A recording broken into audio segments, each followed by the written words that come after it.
ফিনলেমৰ নতুন এটা ভিডিঅ' আপোনালোকক আকৌ এবাৰ স্বাগতম। আপোনালোকৰ সকলো ভালেই আছে। আজি হৈছে ডে 10 ডে 10 আমি চেক কৰিলোঁ, ক'ত ট্ৰেড ল'লোঁ, সকলোবোৰ বস্তু দেখুৱাওঁ। এতিয়া আপোনালোকৰ মুখৰ আগত আমাৰ স্ক্ৰীন নিফটিত আজি মাৰ্কেট চাইডো আছিলে, মাৰ্কেট বহুত বেয়া আছিলে। আমাৰ ট্ৰেড 2-3টা এক্টিভেট হ'ল, সেইকেইটাৰ মতে আমি ফ্ৰিকুৱেঞ্চি ৰেটিং হিচাপত আমি ট্ৰেড ল'লোঁ, বাট আমাক লছ দিলে। লছ আজি আমাৰ ইয়াত আপোনালোকে চাব পাৰে এৰাউণ্ড 1200 ৰুপিজৰ আমাৰ ইয়াত লছ থাকিলে। আমাৰ 3টা ট্ৰেড, এটা আমাৰ নৰ্মেল ট্ৰেড, এটা আমাৰ ৰি এণ্ট্ৰি আছিলে, আৰু এটা নেক্সট ট্ৰেড আছিলে। ক্লিয়াৰ?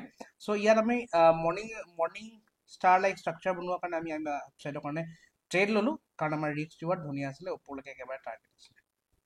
বাট আমাক ইয়াত অলপ দেখুৱাই তললৈ আহি গ'ল। ক্লিয়াৰ? এতিয়াতো নহয় যে ইয়াত প্ৰফিট দেখুওৱা নাছিলে, প্ৰফিট দেখুৱাইছিলে, বাট টাৰ্গেটটো ডাঙৰ আছিলে। টাৰ্গেট হিট নোহোৱাৰ কাৰণে আমি ইয়াত এক্সিট লৈ ল'লোঁ। অ'কে, 70 ৰুপিজৰ প্ৰিমিয়াম 90 প্লাছ টাচ কৰি আহিছে, almost 30%, 28.8% ROI. Clear? Precisely. So 1 lakh investment of 28,000. But when you have a money management of 5 lakhs. Clear? So ইয়াত ধুনীয়াকৈ দি আহিলে, বাট আমি ইয়াত আকৌ যেতিয়া ইয়াত বনাইছিলে, আমি তললৈ অহা দেখি আমি এক্সিট কৰিলোঁ।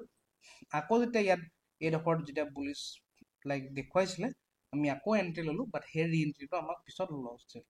চ' ইয়াত আপোনালোকে দেখিব পাৰে, এটা আমি বহুত জল্দি ওলাই দিলোঁ, সেইটো আমাৰ -200 টকা, আৰু এটাত আমি ৰি এণ্ট্ৰি, তাত আমাক লছ দিলে। ক্লিয়াৰ? অ'কে, তাৰপিছত আপোনালোকে দেখিব পাৰে আমি এটা ট্ৰেড প্লেন আপ কৰিছিলোঁ ডাউন চাইডৰ কাৰণে আমি প্লেন আপ কৰিছিলোঁ। এটা আমি জল্দি ওলাই দিলোঁ, তাত আমাক প্ৰফিটত থাকিলে। এটা আমি ৰি এণ্ট্ৰিত ওলাই দিলোঁ, সেইটো আমাক 200 ৰুপিজ লছ দিলে। তাৰপিছত এটা আমি পুট চাইডৰ কাৰণে লৈছিলোঁ, সেইটোতো আমাক লছ দিলে। ক্লিয়াৰ? পুট চাইডৰ কাৰণে এইটো প্লেন আপ কৰিছিলোঁ, বিকজ ষ্ট্ৰেটেজি ইয়াত এক্টিভেট হৈছিলে কাৰণে, বাট ইয়াত আমাক লছ দিলে। এইকেইটাই আছিলে আমাৰ ফ্ৰিকুৱেঞ্চি ট্ৰেডিঙৰ হিচাপত লোৱা ট্ৰেড।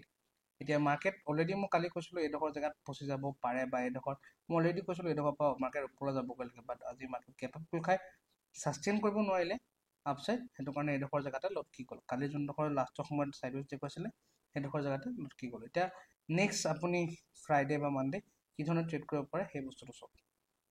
ইয়াত কিছুমান বস্তু তৈয়াৰ কৰা হৈছে। এতিয়া লং টাৰ্ম টাইমত যদি আমি চাওঁ, এইটো ইম্পৰ্টেণ্ট লেভেল, এইটো এটা আমাৰ ইম্পৰ্টেণ্ট লেভেল, তাৰপিছত এইটো আমাৰ কাৰণে ইম্পৰ্টেণ্ট হৈ যাব। তাৰপিছত ওপৰফালে যদি আমি চাবলৈ চেষ্টা কৰোঁ, লেট মি ৱেইট, এইটো আমাৰ কাৰণে ইম্পৰ্টেণ্ট হৈ যাব। তাৰপিছত আৰু যদি অবজাৰ্ভ কৰোঁ একজেক্টলি ফেয়াৰ ভেলু ইয়াত ধুনীয়া হ'ব। অ'কে, ইয়াত এটা অলপ শ্লাইড উইক লেভেল, আৰু যদি অবজাৰ্ভ কৰোঁ মাৰ্কেট আৰু কিমান ওপৰলৈকে যদি যাব পাৰে, তেতিয়া আমি যদি ইয়াত ফিব ইউজ কৰোঁ, য'ৰ পৰা মাৰ্কেট পিন পইণ্টৰ পৰা পৰি আহিছে, আৰু পিন পইণ্ট আজি য'লৈকে আহিলে, তেতিয়াহ'লে আমি এটা বহুত ইম্পৰ্টেণ্ট, য়েছ একজেক্টলি একদম জেগাত পৰিছে। ক্লিয়াৰ? এইডোখৰ ইম্পৰ্টেণ্ট লেভেল দেখা পাওঁ, এই লেভেলটোলৈকে মাৰ্কেটে এপ্ৰ'চ কৰিব পাৰে অন ফ্ৰাইডে।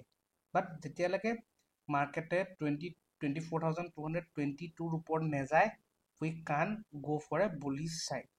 ঠিক আছে? বুলিছ চাইডৰ কাৰণে আমি যাব নোৱাৰোঁ। চ' এইকেইটা আমাৰ কাৰণে বেছি ইম্পৰ্টেণ্ট লেভেল হৈ যাব। আৰু নেক্সট যদি যায় ওপৰলৈকে, যদি 24,330 ব্ৰেক কৰে, একদম ওপৰলৈকে আমি দেখা পাব পাৰোঁ। ঠিক?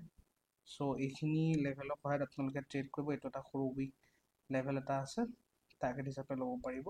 চ' ডেট ইজ ইট। এইখিনিয়ে বস্তু আমাৰ যোনখিনি আপোনালোকৰ ইয়াত লাইভ লেভেলছ ইত্যাদি ড্ৰ কৰি দেখুৱালোঁ।